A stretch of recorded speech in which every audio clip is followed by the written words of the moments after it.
22వ సర్గము సముద్రునిపై ప్రయోగించుటకు శ్రీరాముడు బ్రహ్మాస్త్రమును సంధించుట సముద్రుడు రాముని ఎదుట నిలిచి విన్నవించుకునుట ఎక్కుపెట్టిన బ్రహ్మాస్త్రమును సముద్రుని ప్రార్థనపై రాముడు మరుకాంతారమున ప్రయోగించుట సముద్రుని సూచనపై నరుడు 5 దినములలో సేతువును నిర్మించుట శ్రీరాముడు సపరివారముగా సముద్రమును దాటి దక్షిణ తీరమునకు చేరుట పిమ్మట రఘువరుడు సముద్రునితో ఇట్లు కఠోర వచనములను పలికెను. మహాసముద్రుడా, నేడే పాతాళ లోకము వరకు వ్యాపించియున్న నిన్ను శుష్కింపజేసెదను. నా బాణముల ప్రభావముతో నీలోని జలరాశులన్నీయు ఇంకిపోవును. నీవు పూర్తిగా శుష్కించి పోవుదువు. నీలోని ప్రాణులన్నీయును నశించును. నీ స్థానమున ఇసుకరేణవులు మాత్రమే మిగిలియుండును. నా శరపరంపరధాటికి నీరంతయు ఇంకిపోగా ఈ వానర యోధులందరూ కాలి నడకతోడనే ఆవలితీరమునకు చేరగలరు. సాగరుడా, నీవు దానవులకు ఆశ్రయమిచ్చుట వలన వారి సహవాస ప్రభావమున వారి జ్ఞానము నీకును పట్టినట్లున్నది. అందువలన నీవు నా బలపరాక్రమములను గూర్చి ఏ మాత్రము ఆలోచింపలేకున్నావు. నా వలన నీకు రాబోవు ఆపదలను ప్రమాదములను గుర్తింపలేకున్నావు. మహాబలశాలి అయిన శ్రీరాముడు బ్రహ్మదండమువలె అమోఘమైన శరమును శ్రేష్టమైన తన ధనుస్సునందు సంధించి బ్రహ్మాస్త్రమంత్రమును స్మరించుచు వింటినారిని లాగెను. అంతట భూమ్యాకాశములు బ్రద్దలగుచున్నట్లు అయినవి, పర్వతములను కంపించినవి, లోకమునందంతటనూ చీకట్లు ఆవరించినవి. ఎవ్వరునూ దిక్కులను గుర్తింపలేని స్థితి ఏర్పడినది. అప్పుడు సరస్సులు, నదీనదములు అల్లోకలోలములైనవి. నక్షత్రములతో సహా సూర్యచంద్రులు వక్రమార్గమున సాగిరి. కాంతి తరిగిన సూర్యకిరణముల చేతను చీకట్లతోడను ఆకాశము ఆవృతమైనది. గగనము వందల కొలది ఉల్కల కాంతులతో నిండిపోయినది. అంతరిక్షము నుండి వాయుసంఘర్షణములతో గూడిన పెద్ద పెద్ద ధ్వనులు బయలుదేరినవి. ఆకాశమున పెద్ద పెద్ద సుడిగాలులు తిరిగినవి. పెనుగాలులు మేఘములను ఎగురగొట్టెను. వృక్షములను చిన్నాభిన్నమొనర్చెను. పర్వతములపై భాగములను శిఖరములను ముక్కలు ముక్కలు గావించెను. ఆకాశమున మహామేఘములు ఒకదానికొకటి రుద్దుకుని పెద్దగా గర్జించినవి. వాటి నుండి అగ్నిజ్వాలలతో గూడిన మెరుపులు, పిడుగులు వెలువడినవి.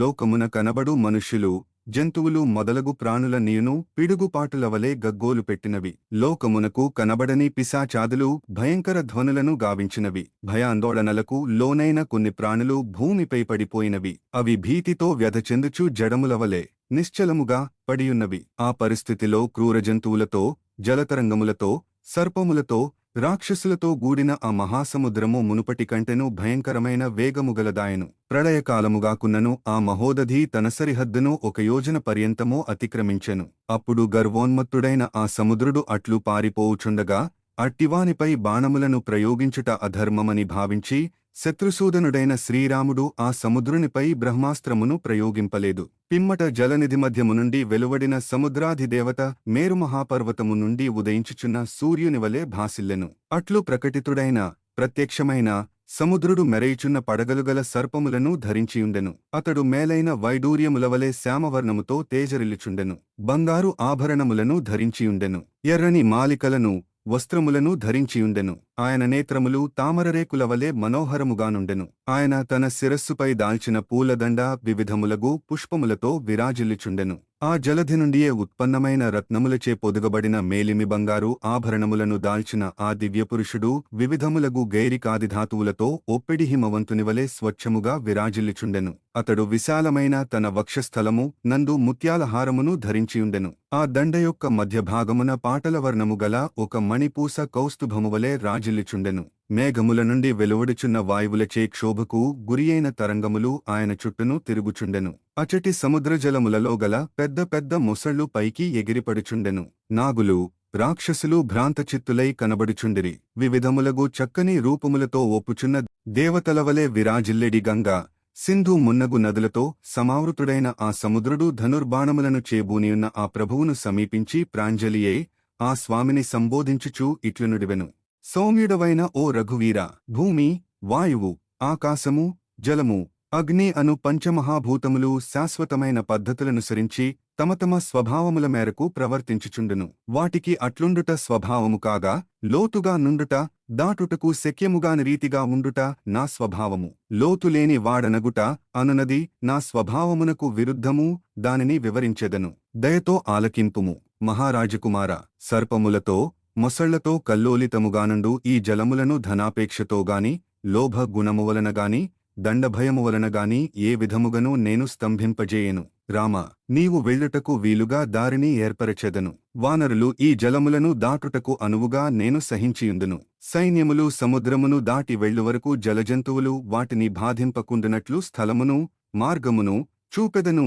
విల్లెక్కుపెట్టియున్న శ్రీరాముడు సముద్రుడిట్లు పలికిన పిమ్మట, ఓ నదీపతి, నా బాణము దివ్యమైనది, తిరుగులేనిది. దీనిని ఏ ప్రదేశమున ఎక్కడ ప్రయోగింపవలెను తెలుపుము అని వచించెను. అంతటా మహాసముద్రుడు ఆ రఘువరుని మాటలను విని ఎంతయు సంతసించెను. అనంతరము అతడు శ్రీరాముని ఆ స్వామి సంధించిన బాణమును చూచి ఆ ప్రభువుతో ఇట్లు నుడివెను. రామ, ఇచటికి సమీపములో ఉత్తరదిశేందు ద్రుమకుల్యము అను పేరుగల ఒక ప్రదేశముగలదు. అది అందచందములలో నీవలె వాసికెక్కినది. అచట ఆభీర్లు మొదలగు అడవి జాతులకు చెందినవారు పెక్కుమంది నివసించుచుందురు. వారు పాపాత్ములు, దోపిడి దొంగలు. వారి రూపములు వికృతములైనవి, చేయు పనులు క్రూరములు. వారు సముద్ర నా జలములను సేవించుచుందురు. పాపకర్ములైన ఆ పాపాత్ముల స్పర్శను నేను సహింపజాలను.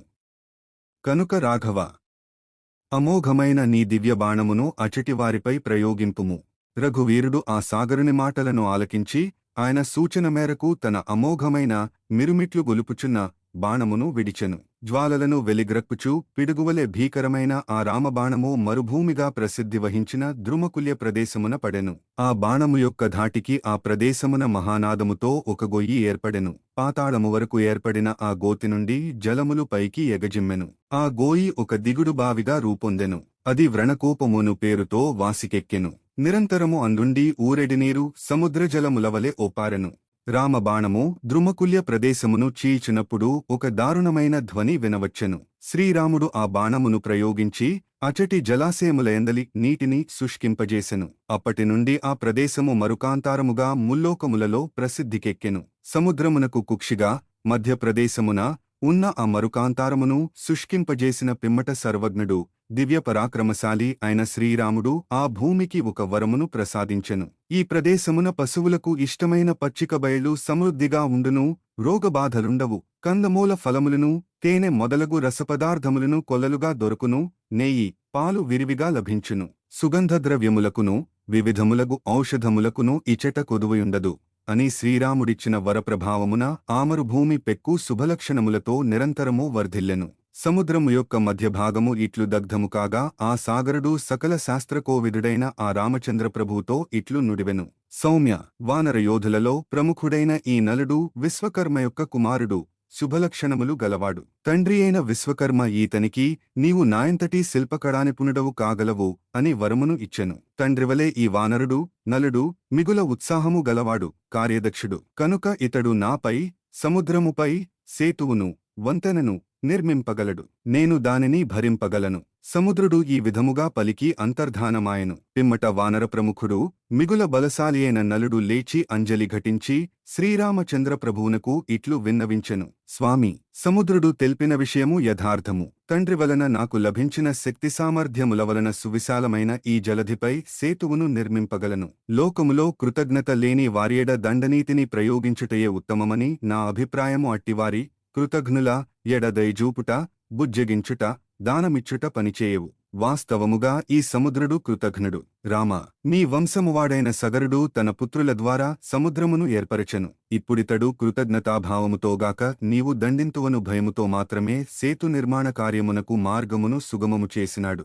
మందరపార్వత ప్రదేశమున విశ్వకర్మ మా తల్లికి, దేవి, నాయంతటి సమర్థుడైన కుమారుడు నీకు కలుగును అని వరమును ఇచ్చియుండెను. అందువలన ఆ విశ్వకర్మకు నేను ఔరసపుత్రుడను, శిల్పకళలో ఆయనతో సమానుడను. సముద్రుడు చెప్పిన ఈ విషయము యథార్థము. అతడు నన్ను గూర్చి నీ ముందు ప్రస్తావించుట వలన నేను ఇట్లు వివరించుచున్నాను. ఇతరుల ప్రస్తావన లేకుండా నాకై నేను నా గుణములను గురించి తెలుపుట యుక్తము కాదని ఇంతవరకును మిన్నకుంటిని. సముద్రముపై సేతువును నిర్మించుటేందు నేను కుశలుడనే. అందువలన మనవానర ప్రముఖులెల్లరునూ నేడే సేతు, వంతెన నిర్మాణమునకు పూనుకొందురుగాక. అంతట శ్రీరాముడు వానర నాయకులకు వంతెనను నిర్మించుటకై ఆజ్ఞయిచ్చెను. వెంటనే లక్షల కొలది వానరులు సంతోషముతో గంతులు వేయుచు మహారణ్యమున ప్రవేశించిరి. పర్వతాకారులైన ఆ వానర ప్రముఖులు పెద్ద పెద్ద వృక్షములను కొండశిలలను ముక్కలు ముక్కలు గావించి సముద్ర సమీపమునకు తీసుకునివచ్చిరి. వారు వివిధములగు మద్ది చెట్లు, ధవవృక్షములు, వెదురుగడలు, అవిసె చెట్లు, తెల్లమద్ది చెట్లు, తాళవృక్షములు, బొట్టుగు చెట్లు, తిమిస వృక్షములు, మారేడు చెట్లు, ఏడాకుల పొన్న చెట్లు, బాగుగా వికసించిన గన్నేరు చెట్లు, మామిడి చెట్లు, అశోక వృక్షములు మొదలగు వాటితో సముద్రమును నింపివేసిరి. ఇంకను వారు వ్రేళ్లతో కొన్ని వృక్షములను, వ్రేళ్లు లేకుండా మరికొన్ని చెట్లను ఇంద్రధ్వజమును వలె ఎత్తుకునివచ్చిరి. తాటి చెట్లు, దానిమ్మ పొదలు, కొబ్బరి చెట్లు, తాండ్ర చెట్లు, పొగడ చెట్లు, చండ్ర చెట్లు, వేప చెట్లు మున్నగువాటిని నలువైపుల నుండి తీసుకుని వచ్చిరి. మహాకాయులు, మిక్కిలి బలశాలులు అయిన కపివరులు మదపుటేనుగుల ప్రమాణములోనున్న శిలలను, పర్వతములను పెకలించుకుని యంత్రముల మీద సముద్రము కడకు తీసుకునివచ్చిరి. సముద్రమునందు పర్వతాదులను పడవేయుటవలన వెంటనే అందలి జలములు ఆకాశమును తాకునంతగా పైకెగిరి మరల క్రిందబడి నలుదిక్కులయందును వ్యాపించినవి. వానరులు అంతటను కొండలు మొదలగు వాటిని విసిరివేయుట వలన సముద్రజలములు అల్లకల్లోలములైనవి. కొందరు కపివరులు 100 యోజనముల పొడవుగల కొలతదారములను చేతబట్టిరి. నలుడు సముద్రమధ్యమున సేతువును నిర్మించుటకు పూనుకొనెను. ఆయన యొక్క నిర్మాణ కార్యక్రమమునకు అనుగుణముగా వానరులు అందరును పర్వతాదులను తీసుకునివచ్చుచు ఆయనకు సహకరించుచుండిరి. కొందరు కపివరులు కొలతబద్దలను పట్టుకునిచుండిరి. మరికొందరు నలుడు నిర్మించుచున్న నిర్మాణములపై కొండశిలలను పేర్చుచుండిరి. మేఘములవలే, పర్వతములవలే మహోన్నతులైన వందల కొలది వానరులు సేతుభాగములయందు కర్రలను ఉంచి వాటిని తృణములతో కట్టివేయుచుండిరి. ఇంకను ఆ వానరులు సేతునిర్మాణమున బాగుగా పుష్పించిన వృక్షములను గూడ ఉపయోగించుచుండిరి. మదపుటేనుగులవలే దృఢకాయులైన ఆ వానరులు కొండల వంటి పెద్ద పెద్ద బండలను, గిరిశిఖరములను మోసికొనివచ్చుచు పరుగులు దీయుచు కనబడిరి. ఆ సముద్రమునందు మహాశిలలను, పెద్ద పెద్ద కొండలను విసరివేయినప్పుడు చెవులు దిమ్మెక్కు నంతగా సంకులధ్వనులు ఏర్పడెను. మహాగజములవలే దృఢగాత్రులైన వానరులు ఉత్సాహముతో త్వరత్వరగా ఆ నిర్మాణమున పాల్గొనుచుండిరి. మొదటినాడు వారి కృషితో 14 యోజనముల మేరకు సేతువు నిర్మింపబడెను. మిగుల బలశాలులు, మహాకాయులు అయిన ఆ కపివరులు రెండవనాడు 20 యోజనముల దూరము సేతువును నిర్మించిరి. చక్కని శక్తి సామర్థ్యములు గల ఆ వానరులు త్వరత్వరగా కృషి చేయుచు మూడవ రోజున 21 యోజనముల సేతువును నిర్మించిరి. మిగుల వేగముగా సాగిపోగల ఆ కపివరులు త్వరత్వరగా కృషి సల్పి నాల్గవనాడు ఇంకను 22 యోజనముల దూరము సేతు నిర్మాణమును కావించిరి. శీఘ్రముగా పనిచేయుటలో సమర్థులైన ఆ వానరోత్తములు ఐదవనాడు ఇంకను మిగిలియున్న 23 యోజనముల దూరము సేతువును నిర్మించి సువేల పర్వతమునకు చేరిరి. వానరోత్తముడు, శిల్పకళానిపుణుడు, విశ్వకర్మ కుమారుడు, మిక్కిలి బలశాలి అయిన నలుడు తోడి వానరుల సాయముతో తన తండ్రివలె ఎంతయు నైపుణ్యముతో సాగరముపై 100 యోజనముల సేతువును నిర్మించెను. మొసళ్ళు మొదలగు జలజంతువులకు నిలయమైన ఆ సముద్రముపై నలుడు నిర్మించిన సేతువు మిగుల సుందరముగా రూపొందెను. అది ఆకాశమున స్వాతి ఛాయా పదమువలె. సూర్యుడు, చంద్రుడు, నక్షత్రాదులు ఆకాశమున పయనించు మార్గములను వాయుపురాణము 3 విధములుగా పేర్కొనుచున్నది. అవి క్రమముగా 1 ఉత్తర మార్గము, 2 మధ్యమ మార్గము, 3 దక్షిణ మార్గము. అశ్వని, భరణి, కృత్తిక, నాగవీతి, రోహిణి, మృగశిర, ఆరుద్రగజవీతి, పునర్వసు, పుష్యమి, ఆశ్లేష, ఐరావతీవీతి ఉత్తర మార్గము. మఖ, పుబ్బ, ఉత్తర, ఆర్షభీవీతి, హస్త, చిత్త, స్వాతి, గోవీతి, విశాఖ, అనురాధ, జ్యేష్ఠ, రాజగవీవీతి మధ్యమ మార్గము. మూల, పూర్వాషాఢ, ఉత్తరాషాఢ, అజవీతి, శ్రవణం, ధనిష్ట, శతభిషం మార్గీవీతి, పూర్వాభాద్ర, ఉత్తరాభాద్ర, రేవతి, వైశ్వానరీవీతి దక్షిణ మార్గము. శ్లోకం అశ్వని కృత్తికా యామ్యా నాగవీతీతి శబ్దిత రోహిణ్యార్రా మృగశిరా జగవీథిభిధీయతే. శ్లోకం పూష్యాశ్లేష తథాదిత్యోవీతి చేరావతి స్మ్యత ఏతాస్తు వీథేస్తిస్ర ఉత్తరో మార్గ ఉచ్యతే. శ్లోకం తథా ద్వే చాపి ఫల్గున్యో మఖా చేవార్షభీమత హస్తశ్చిత్రా తథా స్వాతి గోవీతీతి తు శబ్దిత. శ్లోకం జ్యేష్ఠ విశాఖానురాధా వీతి రాజగవీమత ఏతాస్తు వీథేస్తి ప్రోమధ్యమో మార్గ ఉచ్యతే. శ్లోకం మూలాషాఢోత్తరాషాఢా అజవీథ్యభిశబ్దిత. శ్రవణంచ ధనిష్టా చ మార్గ శతభిషక్ తథా. శ్లోకం వైశ్వానరీ భాద్రపదీ రేవతీ చేవ కీర్తిత ఏతాస్తు వీతేస్తిస్రో దక్షిణో మార్గుచ్యతే తత్వదీపిక. గోవిందరాజీయం దర్శనీయముగానుండెను. ఆ సమయమున అద్భుతమైన ఆ వంతెనను చూడగోరి దేవతలు, గంధర్వులు, సిద్ధులు, మహర్షులు మున్నగువారు ఎల్లరును వచ్చి ఆకాశమున నిలిచియుండిరి. నలుడు సిద్ధపరచిన ఆ సేతువును నిర్మించుట ఇతరులకు దుష్కరము. అది 10 యోజనముల వెడల్పు, 100 యోజనముల దూరము గలిగియున్నది. ఆ అద్భుత నిర్మాణములను దేవతలు గంధర్వాదులు రెప్పలార్పక కుతూహలముతో దర్శించిరి. వానరులు అందరును ఆ సేతువుపై సంతోషముతో ఈటినటు మీదికి క్రిందికి ఎగురుచు గర్జించుచుండిరి. సాగరముపై నిర్మితమైన ఆ సేతువు ఊహలకు అందనిది, ఇతరులు ప్రయత్నించుటకు అలవికానిది, అద్భుతమైనది, ఓడలు పులకింపజేయునది. అట్టి వంతెనను సమస్త ప్రాణులను కనులార దర్శించినవి. మహాబలశాలురైన కోట్ల కొలది వానర సైన్యములు సాగరముపై సేతువును నిర్మించుచునే ఆ మహాసముద్రము యొక్క ఆవలితీరమునకు చేరుటకై ముందునకు సాగిరి. ఆ సేతువు విశాలముగా దృఢముగా నిర్మింపబడినది. మిట్టపల్లములు లేక సమతలము గలిగియున్న ఆ వంతెన శోభలు అపూర్వములు.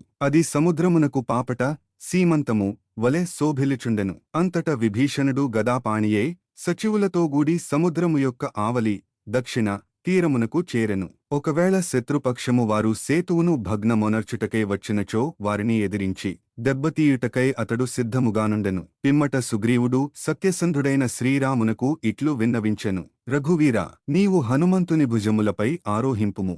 లక్ష్మణుడు అంగదుని భుజముల మీద కూర్చుండగలడు. అపారమైన ఈ సాగరము మొసళ్లతో నిండియున్నది. కనుక ఈ ఇరువురు వానరోత్తములు తమ భుజములపై మీ ఇద్దరిని చేర్చుకుని మిమ్ము ఆకాశ మార్గమున ఆవలితీరమునకు తీసుకుని వెళ్లగలరు. ధర్మాత్ముడైన శ్రీరాముడు ధనుర్ధారియై లక్ష్మణ సుగ్రీవులతోగూడి సైన్యము యొక్క అగ్రభాగమున నిలిచి ముందునకు సాగెను. కొందరు వానరులు సేతువు యొక్క మధ్యభాగమున, మరికొందరు ఇరుప్రక్కలను వెళ్ళుచుండిరి. నీళ్లలో దుమికి ఈదుచుకొందరు, మరికొందరు గరుత్మంతుని వలె ఆకాశమున ఎగురుచును పురోగమించుచుండిరి. భయంకరమైన ఆ వానరసేన బిగ్గరగా గర్జించుచు సముద్రమును దాటుచుండెను. ఆ సైనికులో నర్చిన కోలాహల ధ్వనులు సముద్రఘోషను కప్పివేయుచుండెను. ఆ వానర సైన్యము కపీంద్రుడైన సుగ్రీవునితోగూడి నలుడు నిర్మించిన సేతువు మీదుగా ఆవలితీరమునకు చేరెను. పిదప రాజాజ్ఞను అనుసరించి ఆ వానర యోధులు కందమూల ఫలములు జలములు సమృద్ధిగాగల దక్షిణ తీరమున విడిసిరి. అద్భుతము దుష్కరము అయిన రామకార్యమును